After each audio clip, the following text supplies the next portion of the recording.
Oh, it's a snowy, snowy Saturday morning.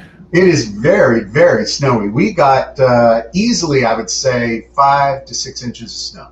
Yeah, I went on our back deck. I didn't go outside, but I just looked at it, and it was definitely 5 to 6. I'm going to lean towards 6.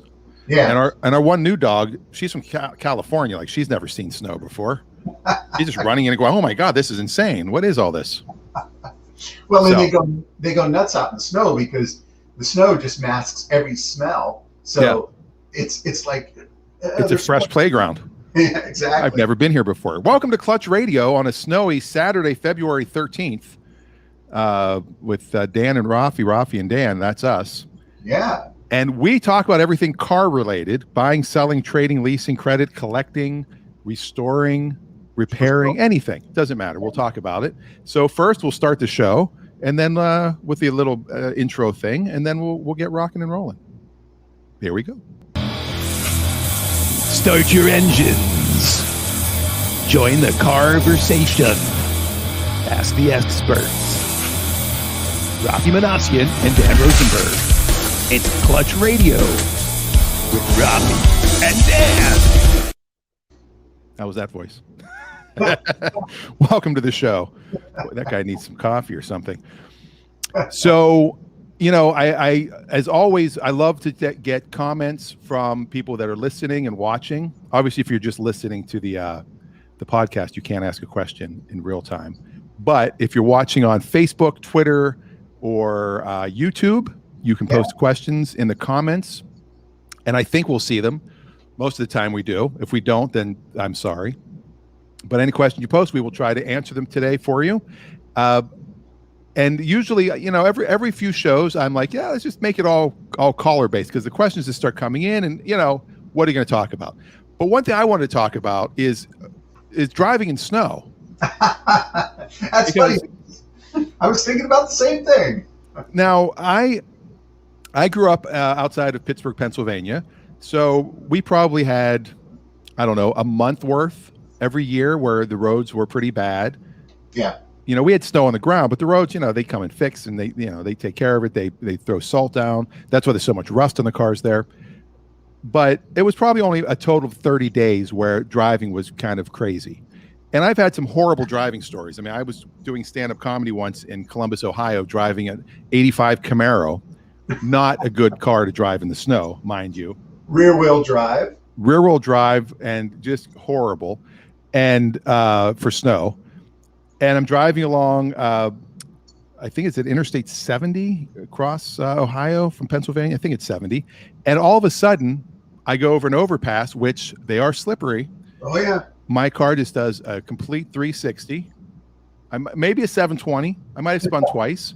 And I'm like, oh, shit, oh, shit, oh, shit, oh, ah! And then I just keep going straight ahead. And I was like, oh, I'm just breathing. Your face gets this hot feeling to it. And after that show, I'm like, I'm getting rid of this car. I can't do the road in a rear-wheel drive car. Well, when I had a similar experience living in Pennsylvania, and the car I was in was a Lexus LS400, and it was rear-wheel drive, and I was driving super carefully, and I hit the brakes on an open section and hit a big swath of ice, and all I did was start sliding, and I'm back steering, and I'm back steering. Steer into the skid. Steer into the skid. Remember that. Steer into the skid, boys and girls. Oh my gosh. And my car did this amazing ballet, weaving between cars that were stopped and didn't hit a thing, and finally came to a slow roll, and I proceeded on to work. But I'll tell you what, front-wheel drive is fantastic in the snow. It is a great average combination for a little bit of snow. You want to then go to all-wheel drive. But the best situation is all-wheel drive with snow tires.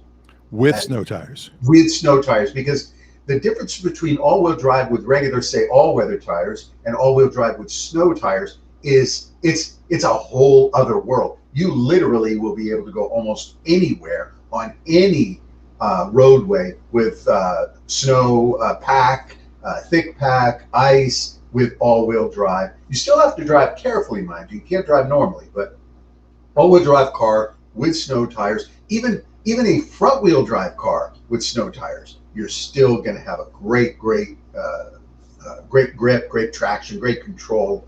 Again, driving slowly, but that's the best combination.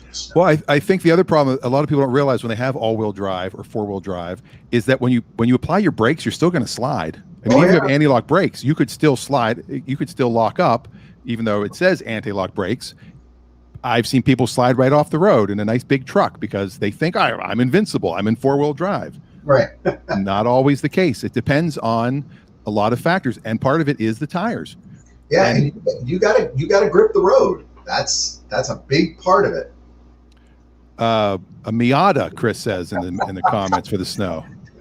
Well, and he's laughing, but he's actually not too far from the truth, because Miata will do actually fairly decent in the snow.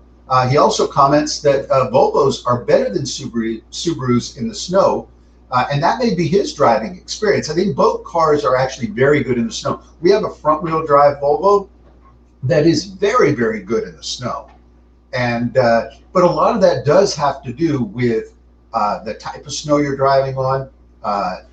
Fresh powder. You can drive pretty much fairly easily over fresh powder because you're getting the first contact patch. And It's going to be like skiing in fresh powder. You're going to get great control, great grip. But a couple more cars passing over that, if you're driving in that groove of the hard pack, that's going to turn to ice. And you're going to have difficulty tracking over that. Yeah. Now, last night I decided to go to the store right when it first started snowing. And my little Kia, what do I have? Soul EV. Yeah. I did not take because the tires, I probably need new tires. I mean, the tires have traction on, but they're not by any means winter tires. But I've read great things that because of the battery pack being in the floor, it is so the center of gravity is so low and the weight balance is distributed well that they're actually very good. It is front wheel drive, but they're also very good in the snow. My wife has an all-wheel drive vehicle, so I'm like, I'll take that one instead. And I came out of my driveway, and I was the first person on the road. There were no tracks anywhere. No one had driven since it had started snowing. And I used to be a very nervous snow driver. And I got that from my dad, because my dad basically, if there was a half an inch of snow, he's like, I'm staying home. Not that was my dad's voice. But, and so I was always that way too. Whereas my friend Eric, who co-hosts the shows on Monday and Friday, his dad would drive in anything. There was never a problem growing up in Beaver Falls. We could have 3 feet of snow, and if we needed to do, Eric's dad, all right, come on, let's go. And they'd jump in their Volkswagen Rabbit and they'd go off. He didn't care. Mm-hmm. They would drive anywhere. So I'm driving last night, and as I got to one of the roads, one of the snow plows we have on the island here, apparently we have more than one. We have more than one now? Yeah, I had no idea. Was right in front of me. So I was behind the snowplow. So I'm like, this is great. I have my personal snowplow. There you go. Almost all the way to the store. And then when I came back in the little downtowner, I saw another snowplow. And then on my way home, I saw a third one. So we must have 3 snowplows in the island. And they were really out last night doing their stuff. Well, so I was impressed by that. Yeah, I thought we only had one plow, but we may have been able to borrow snowplows from other people. I don't know. They're huge, and they had the Bainbridge logo on them and everything. I mean, these were, and they throw down some not salt, but they have like an ash, a ashy, gravelly, sandy thing that they throw down. So yeah, so when you have to prepare, and luckily we knew about this little storm coming, and I remember last year when it was 2 years ago when I first got my Acura MDX, you looked at the tires. First thing you said when you saw it was, man, you got to get those tires replaced. That's not going to do well in the snow. And the tires that were on it were passenger car tires that the person before me put on, because that's what that car, it's a car, let's be honest. I mean, it's not really an SUV. Sure. It's a big car. So I bought nice, thick tires for it. And the 2 or 3 times I went in the snow, I had no issues with that. That car was a beast in the snow. Yeah. And because go ahead. It's because it's a heavy car, so it's got the weight. One of the important things to have is a little bit of heft, and it's great to have that weight pressing down on, because it improves the contact patch, and front wheel drive is pulling you through the patch. So you're getting great traction. So your front drive is rolling through the snow, and your trailing wheels are rolling over the patch that the front drive is cutting for you. So that's why, like Saabs in Sweden, fantastic driving cars in some of the most treacherous snows out there, and they're just plowing through it. Front wheel drive, doing great. That's and then of course, as we mentioned earlier, your tires. You got to have really good, thick. All weather tires are great for all weather conditions. That's hence the name. But that's why they're called that. Yeah. If you live in a place where you get snow on a fairly regular basis, just get snow tires, and your tire shop will remove your regular tires, put your snow tires on during snow season, and you can drive around with your snow tires on with the confidence of having to drive in the snow with those snow tires. And then when the season's done, you go back, they change them out to the regular tires. Now you'll need tires and rims, of course, so it does get a little costly. But for the added safety, I highly recommend it if you're in an area where you're going to get frequent snow. Now out here, we might get snow. This will be the snow of the year, and then we're done. Snowmageddon 2021. There you go. And it's not as though these days anybody has anywhere to go, because nobody's working away from home, nobody's going to any movies, nobody's going out to eat. So it is a little bit easier. Yeah, and what are your thoughts on the studded tires? Now, winter tires are one thing. Studded tires are another thing, correct? I mean, you have two different types of tires we're talking about here.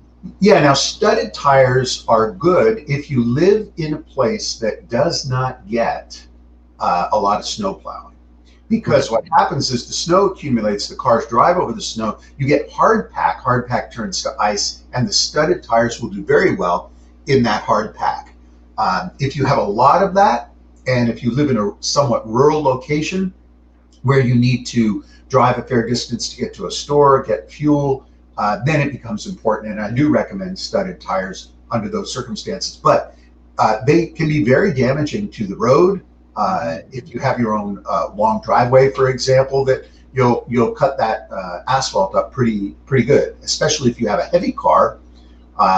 Studded tires will chew up the road. If you can tell, in places where they have a lot of snow and people use studded tires or chains on there, you'll see there are ruts in the road where it's very much more gravelly. And if you have a situation where there's some emergency snow, where like Snowmageddon, just get chains. Put chains on your car, and not the old iron Ghost of Ebenezer Scrooge chains. Get the cable chains. They're not complex to put on. I watched my wife in the middle of a snowstorm. She got out the chains. We got out. The kids were in the back of the car. She handed me the left side. She went and did the right side. I started laying mine out. By the time I figured out where it was going to go, she came around and go, "Did you get yours on yet?" I'm like, "You're going to be kidding me. You got them on already?" She put that chain on before I even had a chance to lay mine out. She said, "Get out of the way." And she put it on, Now, I don't want this to come across as sexist, but that's because they're better at like putting on necklaces and bras. Really, I mean, because there's things that men are just not good at, and doing chains on tires are very similar. You're on dangerous ground, my friend. Well, it's a compliment, though. It's a compliment. I think she was more worried about her baby bears in the back seat. That's true too. Get them home, so she didn't want to have anything to do with that. Now I saw a comment. Someone had suggested, her husband wanted her to get a Subaru, and that's Janice. That's absolutely a great idea if you're living in a place where you're going to have to do a lot of driving in the snow. Subarus are great in the snow, but they're not the only all-wheel drive product. They are a low-cost all-wheel drive automobile, so they are great for general snow conditions. And they do a great job driving around in areas where you do get a lot of snow. But if you live in a place, Janice, where there's not frequent snow, then you're going to probably be just fine with other types of vehicles. Yeah, and every Subaru is is all-wheel drive, except for the little two-door sports car, which I don't even know if they're still making that. The one that was a Toyota partnership, the BRX or whatever it was, that was not a two-wheel, an all-wheel drive. Now I had an Outback, and we had a friend a couple streets up, and I got stuck in their driveway in an Outback years ago, and I'm like, oh, well, what's going on here? It's not. I mean, they're great, but you can never. Not every car can get through. Maybe a tank, but other than that, not everything else can. Now, Janice does say that it doesn't have a Hemi, so she needs her Hemi. She's right. You definitely need. And Janice, if you're certainly after my heart, because I love good Chrysler, especially older Chrysler products. And the Hemi engine's a fantastic motor. The upside to the Hemi is that they tend to go inside big vehicles, and so you get a lot of weight to the ground and a lot of power down on the road. So, absolutely. But you could, but the Subaru does have a boxer engine. The Subaru does have a boxer engine. That is right. It's fighting. Yeah, boxing the pistons back and forth. Yeah, it's this way. Yeah. Or something to that effect. Now, one other thing about snow that's also really important, and that is you see a lot of cars driving with a snow pile on their the roof. And this is a myth that has been around for a long time. People leave the snow on the roof or the trunk of their car because it adds weight to the car and makes it heavier. Now, the amount of weight that's actually there is absolutely inconsequential. In the old days, you would have a rear-wheel drive car. Most cars were rear-wheel drive in the United States. And so what they do is they load up the back of the car with sandbags, with cement in the trunk, kitty litter, any kind of weight you could find. You load up the trunk, you make that back end super heavy, and it pushes down on the traction wheels, which makes the car drive and track a little better in the snow. Right. I used to put an engine in my trunk. That's how it worked out. So it was like having front-wheel drive and rear-wheel drive at the same time. There you go. we had a 79 Bonneville, and my dad sold auto parts, and so he had a product called Oil Dry that was basically kitty litter, but he would sell to a lot of his customers that had garages. You know, little oil spills, you throw down the Oil Dry, and then you can sweep it up. It was absorb it. It was basically kitty litter. Yeah.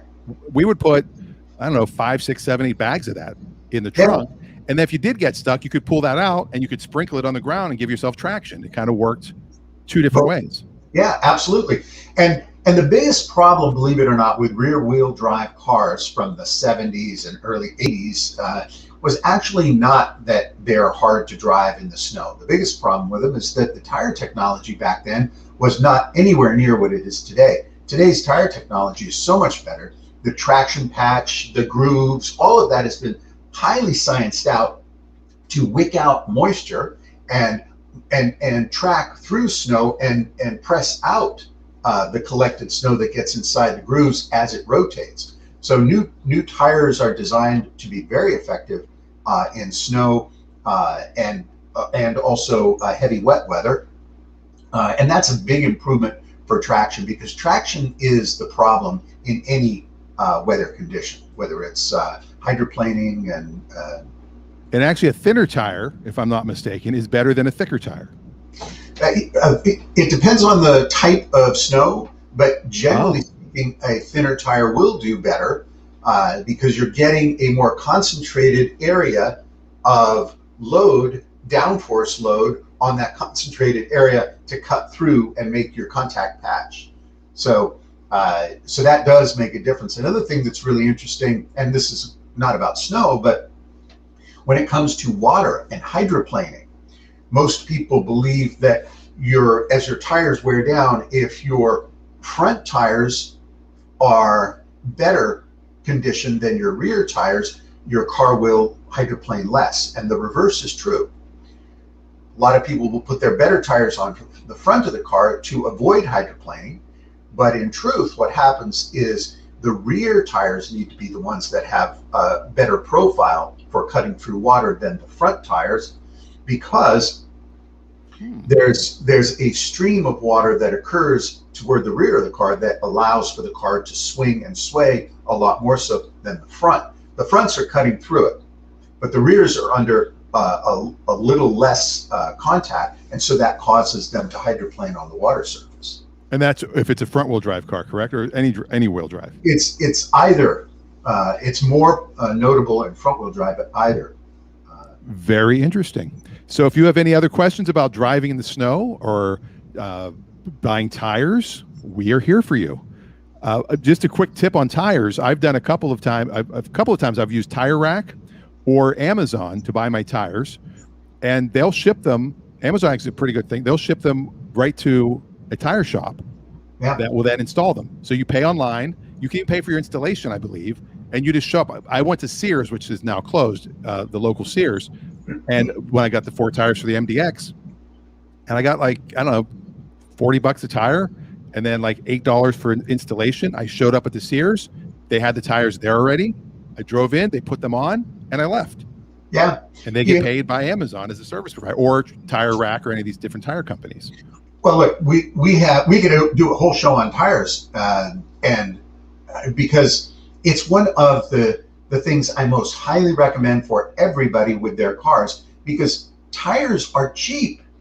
Even if you spend $500, $600, $700, which isn't a lot for tires, you're looking at amortized over the life of that tire. It's literally pennies a day, and it's the thing that is protecting you from it's the level between you and the road.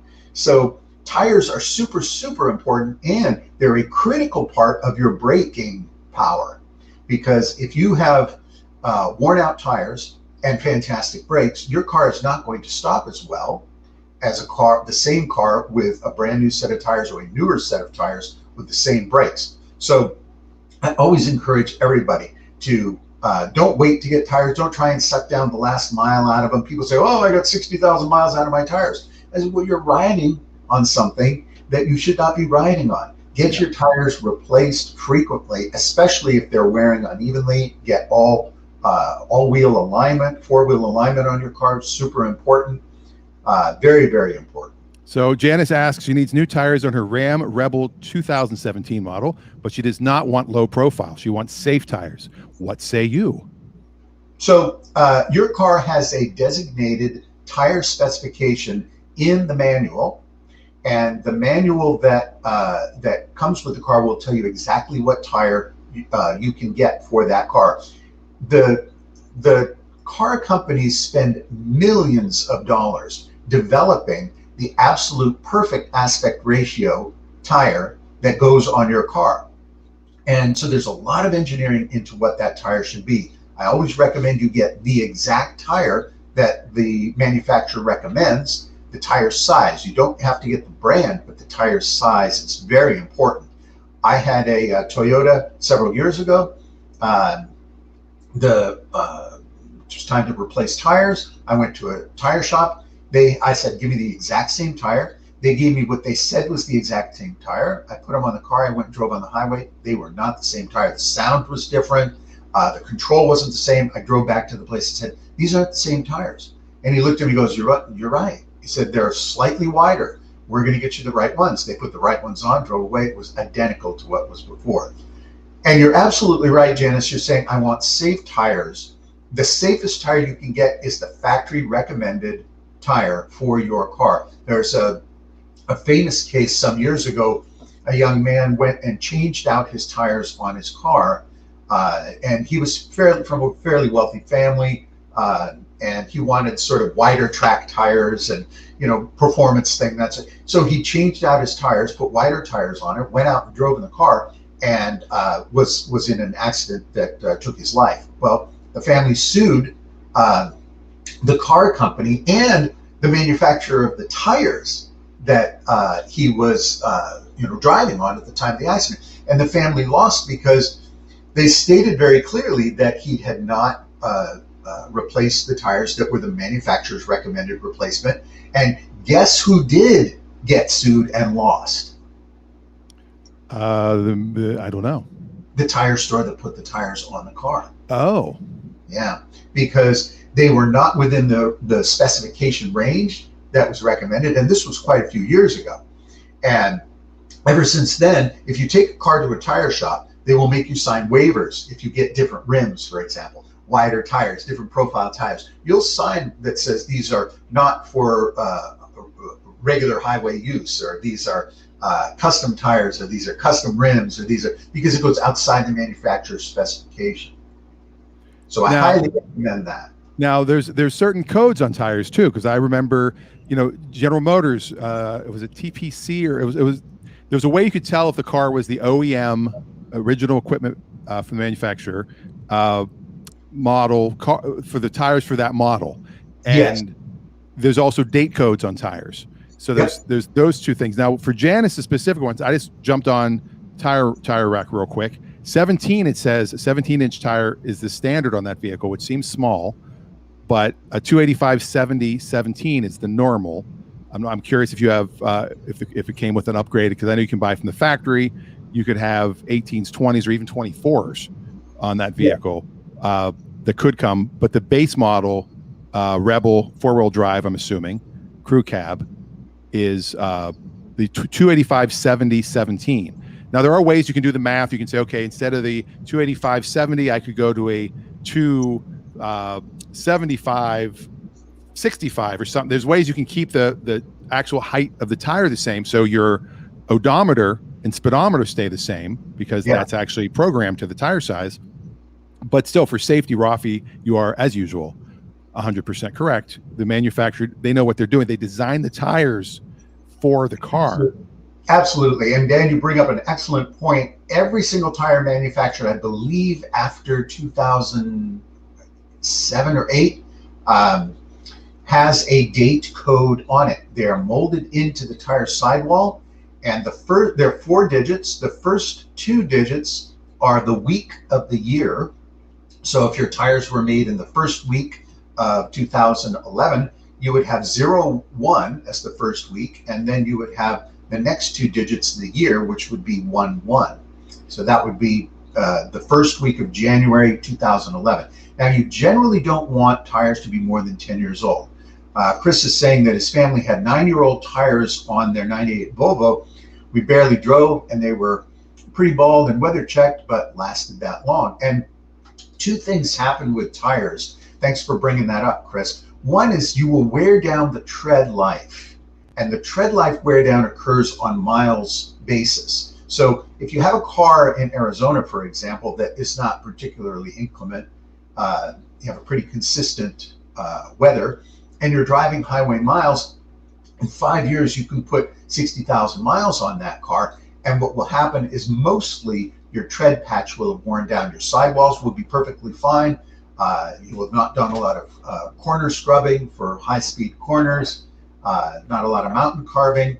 So your tires will only wear down the traction patch or the tread area, and then you will just need to replace it for that. Now, if you store a car where there's lots of weather cycles, where you have lots of cold and lots of warm, lots of cold and lots of warm, and it's being stored and not used, you can run the risk of getting cold set on the surface that is resting down on the tire contact patch as the car is parked.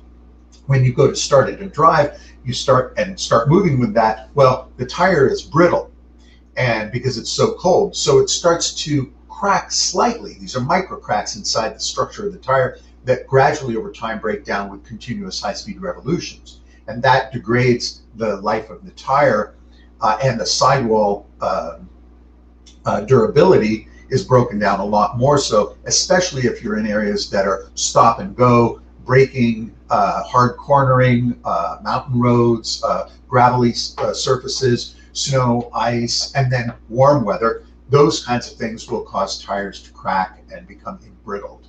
And I remember in high school, a teacher, one of my science teachers, was saying that a tire is like, think of it as like a roll of tape, and it is just unwinding as you drive.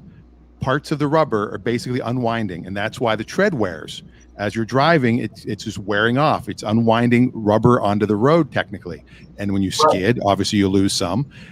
But when I had my DeLorean, when I bought it, it had the original 1981 tires on the rear still.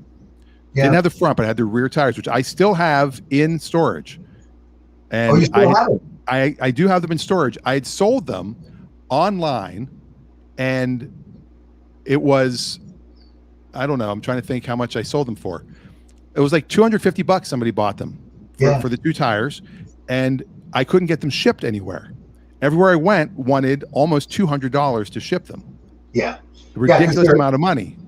It's expensive to ship tires. And let me tell you, vintage tires are very, very desirable. People want them. For example, an original set of Goodyear Polyglass raised letter white raised letter tires, Polyglass GT tires for a 69, 70 muscle car, those are super rare. They remake them, but reproduction tires are not the original ones. So people take their cars to shows and they show them with the original tires, and people just say, wow, those are the original tires. Goodyear Arriva tires for Panteras. Those are extremely rare, very hard to find. And so early series Pirelli tires, we had a car that we were working on, it was a one-of-a-kind show car, and it had Pirelli white wall tires, extremely rare. They were custom made for this particular show car. So we tried to locate a set of those, and they just didn't exist. So we contacted Pirelli and asked about them making a set of 5 Pirelli white wall tires. And they said they'd be glad to accommodate us. And the price was $50,000 because of the cost of the tool. So that's $10,000 a tire. Needless to say, we got Michelin's. Well, the DeLorean had the Goodyear NCT tires on it from 1981.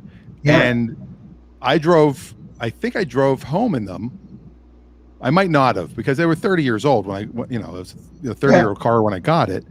And I immediately put Coopers on it because they had a front and rear matching tire. It was very hard to find because a DeLorean has a 14-inch front and a 15-inch back.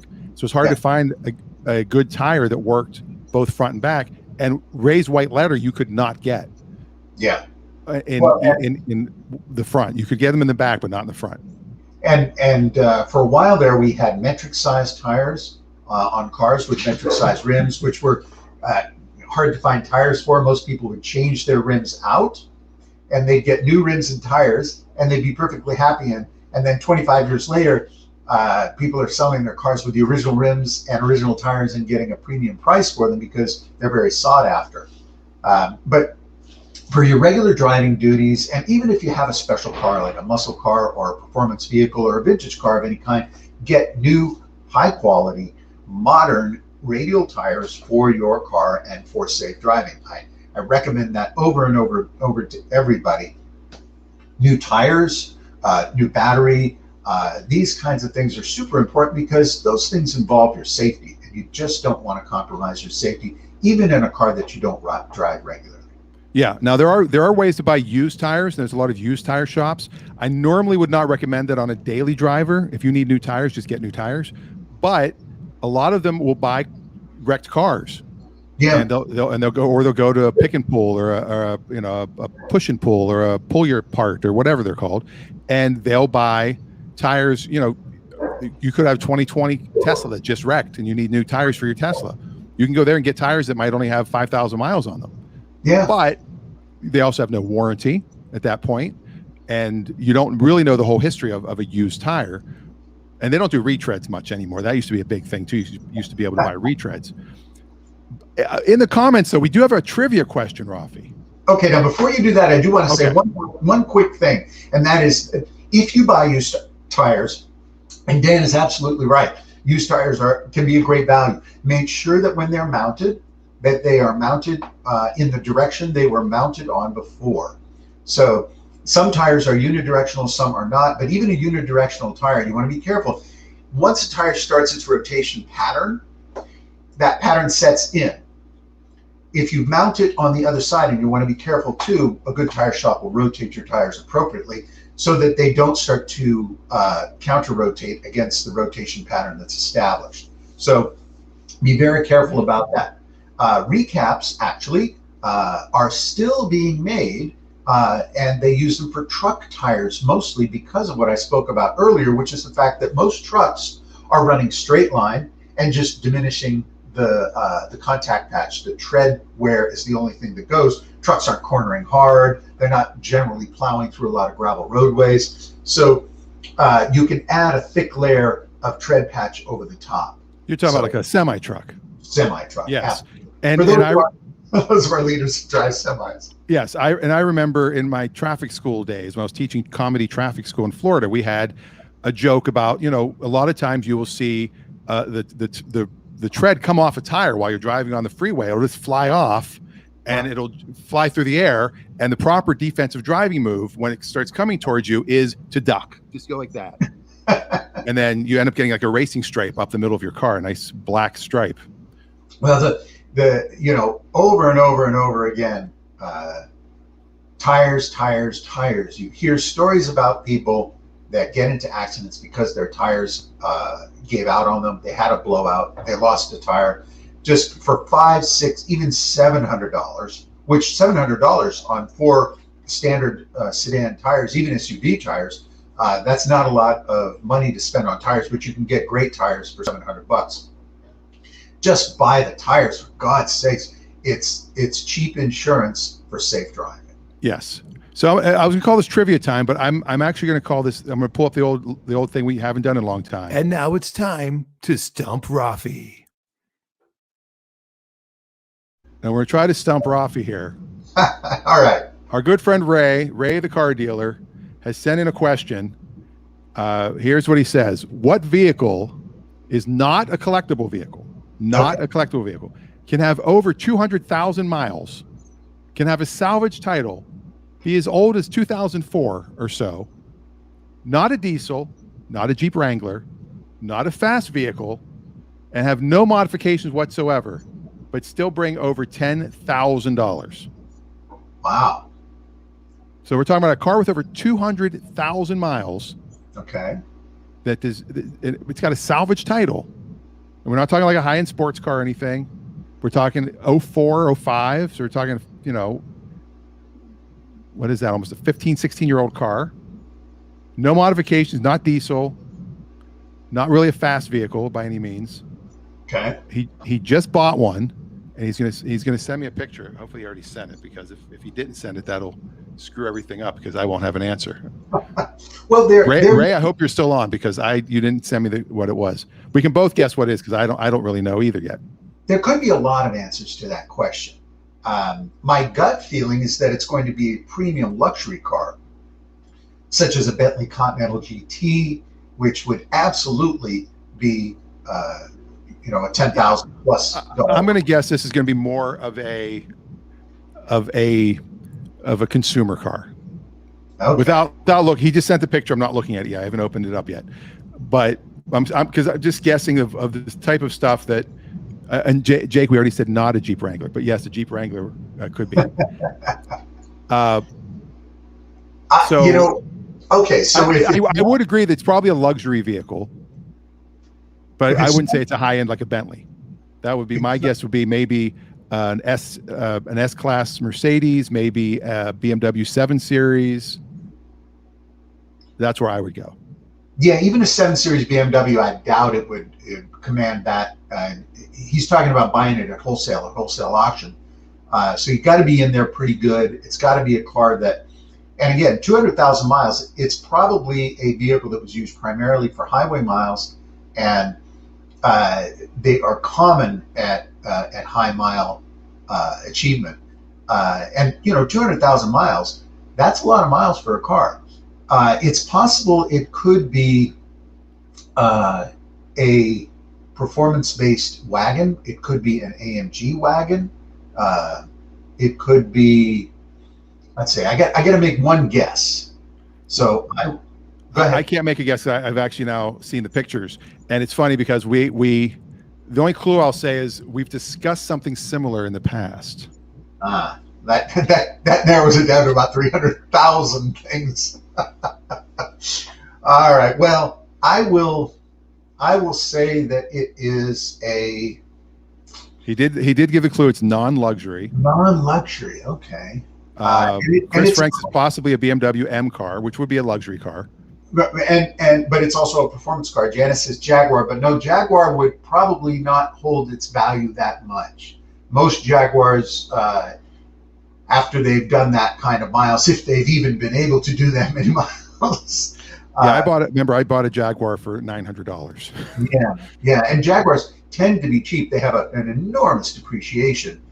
They're great used cars if you don't mind spending a little bit of money to work on them once you've bought them. But you can buy them for a handful of, as Dan said, less than $1,000. My initial guess was like an S class or the large coupe.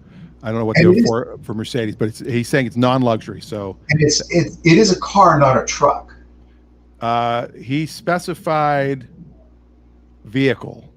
Okay, so all right. Okay.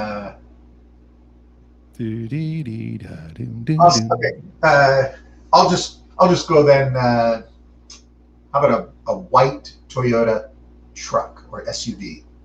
All right, he's going Toyota truck or SUV. Jake also went Toyota truck. And last week, we talked about the crazy pricing at the auction and that a 2004 Toyota Tundra went for $14,700, which I thought was ridiculous. And he just sent me a picture of his black, let me see if I can get this picture to come up, of his black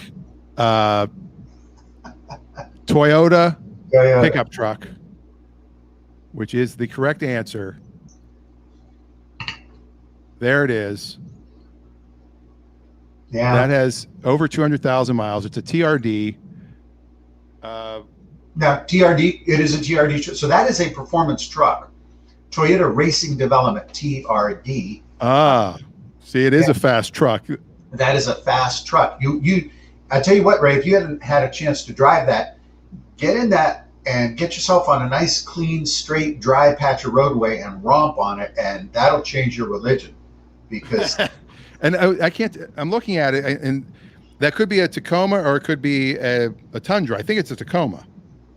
It's hard to tell. They're both very similar. I can't tell the actual size. There's no cars beside it to kind of get an idea. But 200,000 mile salvage title. Probably it looks like it's 4-wheel drive. Yeah, I could see that being 10 grand easily. Yeah, and with a hood scoop. Salvage title means absolutely nothing. This truck probably got front end bumper cap replacement and maybe some side damage, and it was probably $4,800 for that. And Ray says it's a Tacoma, by the way. And so the person who owned it, the insurance said, yeah, sorry. So they weren't able to repair it. They paid the owner off, and the vehicle then adopts the salvage title, but still a very, very worthwhile vehicle. So what? It's got a salvage title. There's no damage to the structure of that vehicle, unless it was seriously rammed, which I. But then it'll be a Dodge product.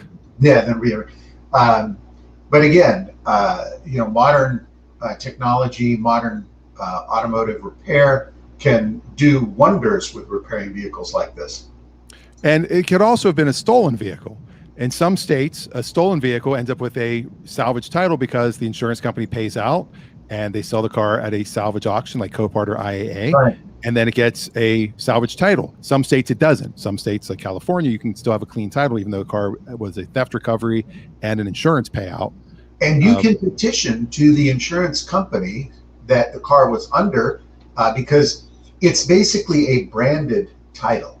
And so what you can petition for is to find out what the brand reason or justification was, because it could be that it was in an interior fire. It could be that it was up 6 inches to the with water from flooding and didn't receive any significant chassis damage or water intrusion, but it was just grouped with a flood damaged vehicle. So there's all sorts of reasons, as Dan pointed out, but you can petition to find out how its title got branded. Yeah, there were cars during the Houston floods. Yeah. When I worked for Copart brought in, I don't know, 50,000 vehicles, and some were brand new BMWs on the lot, and they had the watermark, and they would put a little line where the water had gotten up to. Some of them had got to the rocker panel. It didn't even go up to the door. There was no interior water intrusion, but the insurance companies totaled those out. And people were buying these $60,000, $70,000 cars for $18,000 to $20,000, and there's nothing wrong with them. But they do have a flood. They do officially have a flood brand. It's a total insurance loss payout. Yep. And if you do try to correct anything, it is a pain. It's doable, but it is a pain because you've got to first get with the insurance company, get them to do some statement. Then you've also got to deal with the state to try to take that off the title, which sometimes they might do if you can get the insurance company to do it. It's very rare. Then you've got to deal with Carfax and AutoCheck to get them to return it, to change the statement on the AutoCheck and Carfax that it was a totaled vehicle. So that is insanity. That, you know, but you could add $5,000 value to your car, so it might be worth it. Yeah, these are all very nice. Ray sent a couple of other pictures from vehicles he got at AutoNation. Yeah. He's doing some AutoNation buys. Look at that. Ray's having fun in the car business. And that's the way it goes. You know, it's very exciting to find something, buy it, and have some fun with it, tinker with it, put it on your lot, sell it at a profit, and go do it again. Yep. Spin, wash, repeat. And speaking of doing it again, I think it might be time to go old school. All right. Well, in the spirit of snow, we will go old school. Today we're going back to 1991. And classic car now. Yeah. And we're going to invite our listeners to gaze upon the most beautifully made and surprisingly winning, lots of awards, lots of design awards, Japanese manufactured Subaru, and that is the 1991 to 96 Subaru SVX. And the Subaru SVX, fantastic car, very unique, V6 powered engine. This was a performance car with a design by Ital Designs Giorgetto Giugiaro. My favorite. Beautifully done automobile with very interesting design features, including a pocket window that rolled down from the inside of the window, a window within the window. Like a DeLorean. Yeah, because the door and the window size, that full amount of glass could not roll down inside and park inside the door. So they had to do the window cutout. So then they did the treatment that continued to the quarter window as well. Lots of really interesting things on this car. This is an early 90s design, very innovative at the time. And Subaru knew that this was going to be a challenging car to deliver to the public, and that it wasn't going to be a high volume car, but they ended up selling in that 5-year time about 25,000 of them. They sold reasonably well. They were expensive, $30,000+, European, Japanese, and American market car with variations to their basic powertrain and some of the exterior details. I believe the one you've got up now is a European version with the side marker flanking the front fender. The design was very unique front end, all the grille work and the air intake below the bumper. Beautifully articulated upper glass. The glass on these cars was enormously expensive to engineer. Powerful car too, V6, 200+ horsepower at the time, I believe. I'd have to check my stats on that. Let me just quickly take a peek at that. Let's see. It was a 4-cam engine, so lots of power, lots of performance. A V6 with the manual, and let's see, 230 horsepower. So that's a fair amount of power available. And the great thing about these cars is that while they did make a fair amount of them, several thousand, they're pretty rare today. You don't see them everywhere. They were bought by people that were style conscious and fairly well off, so they took good care of them. So the ones that are out there tend to last, and they tend to be very well maintained. And surprisingly so, you can get a good one for about $10,000.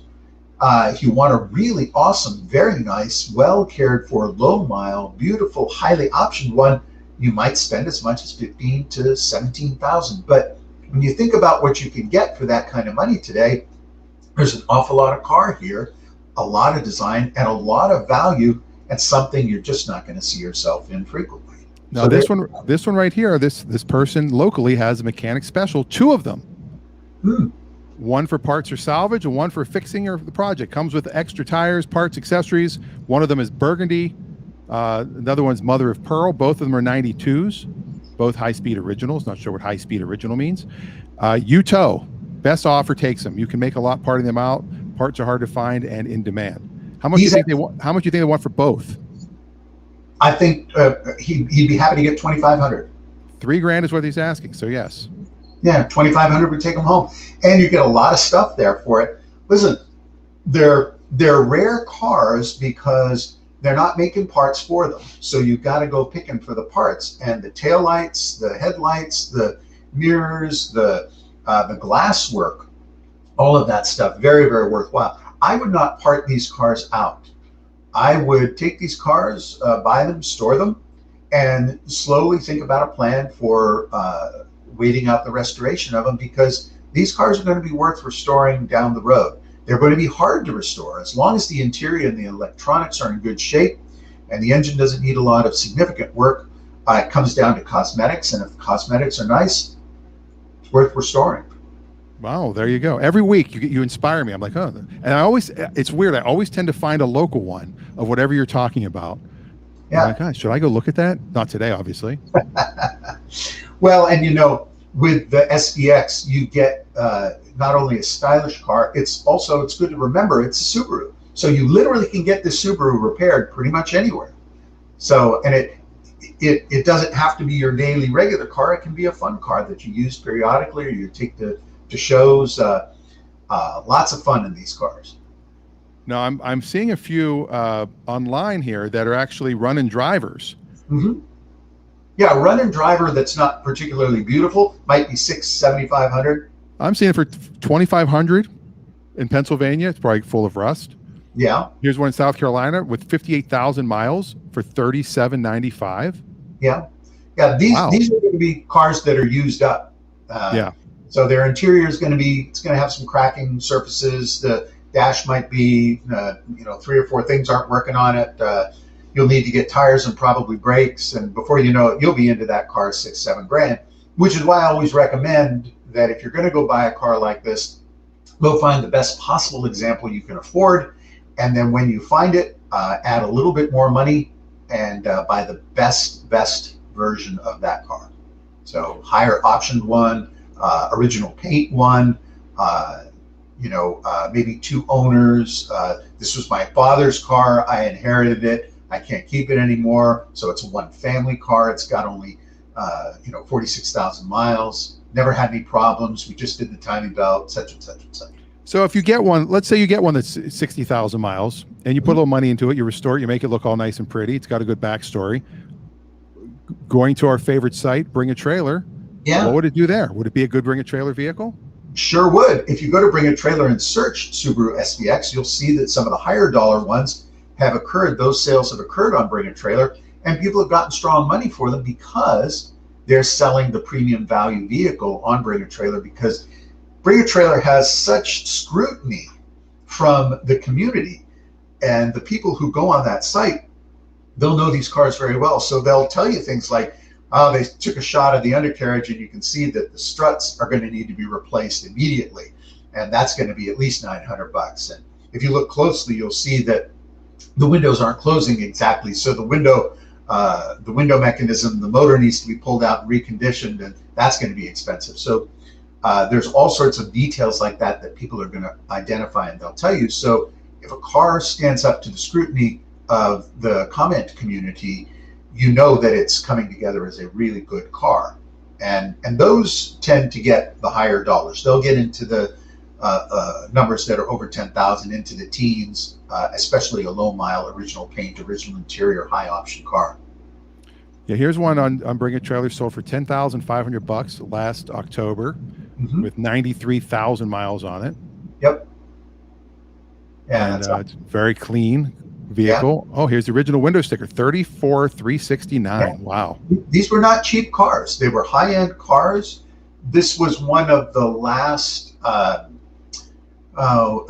personal performance coupes, like the Acura Legend.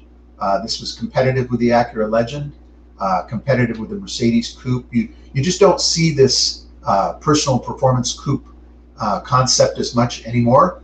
But to me, it's a fantastic car. It's plenty of room for two people and still has a back seat, and 200 plus horsepower. It's a performance-oriented car. Manual.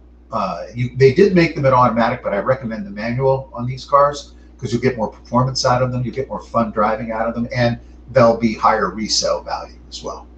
Well, there you go. So that's our going old school for a nice all-wheel drive sports car that probably would do okay in the snow. Tying it all back to the beginning. I think it would. Not that I would drive that in the snow, but definitely an interesting vehicle that, I'm learning about it myself. I remember these cars, and the only reason I knew about the car, I did not realize it was a Giugiaro design, is because it had the similar window as the DeLorean. Yeah, absolutely. And listen, I have to double check, but I think these came all-wheel drive and front-wheel drive. I don't think they were all exclusively all-wheel drive. Just to clarify. So just to make sure, because I think the platform included both, and I'm going to double check that just to be sure. Let's see. Yes, you are correct. It was a front-engine four-wheel drive or a front-engine front-wheel drive. Yeah, so it was optional, and I don't know how they break down in terms of numbers, but I do think that the all-wheel drive manual is the rarest combination. A later series all-wheel drive manual, like a 94, 95, would be the combination that you probably want, a low-mile version of that car. Very nice. All right. Well, this snowy Saturday, I think we've touched on pretty much almost everything we need to touch on. We've touched on driving in the snow, cars that are good to drive in the snow, how to get tires. Yeah. We've answered quite a few questions, and we've talked about a Subaru that I now know a lot more about. There you go. Than I ever thought. And also seeing that I could ship one from South Carolina for less money than this guy in Bremerton wants for the two wrecked junk ones. There you go. If I ever wanted to get one of these. And you know what? I will add on that Subaru, Dan, because you're a tall guy. You'll be comfortable in an SVX. They were designed for tall people, long leg people sit very comfortably inside an SVX. Good to know. Well, I think that's a good place to stop the show. I think we've done what we need to do today. Do you have anything else to add? I don't think we have to talk about gas prices or anything. Just a reminder to everyone, again, back to the snow. When you get out and you do your first drive in your car, make sure if there's a lot of snow on your car, take the time, start your car up, brush off all the snow, get the snow off your windows, get the snow off the front of your car, and to the best of your ability, get it off the roof of your car, because you don't want to be driving around and throwing snow on other people behind you. Get as much of the snow off your vehicle so that you can see around you. And that's a very, very important thing to do. Let your car warm up. Make sure your windows aren't foggy. Drive safely out there, especially in the snow, because we hear oftentimes, and we even see people stuck in ditches, spun around and went down the hill, and that's not good for anybody. So do be careful out there. Make sure your car's cleaned off. Make sure it's safe, and make sure you've got a good set of tires. Yeah, and I'm glad that I have a garage right now. I saw the picture you sent with your two cars sitting outside. They look like igloos. Because I remember, even when I had the Acura MDX, I parked it outside, and sure. I would go out, start it up, and come back in the house, and turn the heat up on high, turn the defroster up on high, and just wait for everything to melt, so I didn't have to scrape or go crazy with it. Yep. Yeah, that's the way to go. And again, if you live in places where you're frequently in snow and you've got a lot of snow, get yourself some good snow education on snow driving. Get out there, and if you got kids that are going to be growing up driving in the snow, get them out into a parking lot without the parking bumpers, just a flat area, and let them drive in that, let them turn in it, let them steer it, let them feel the car go out of control, and teach them how to steer into the slide and correct the car. Do it in a safe area. If you live in a place where snow is rather regular, consider sending your kids to one of those performance driving schools for all weather road. Yes. And if you have any questions during the week, Dan at danrosenberg.com. We'll see you next time. See ya. Drive safe. Bye.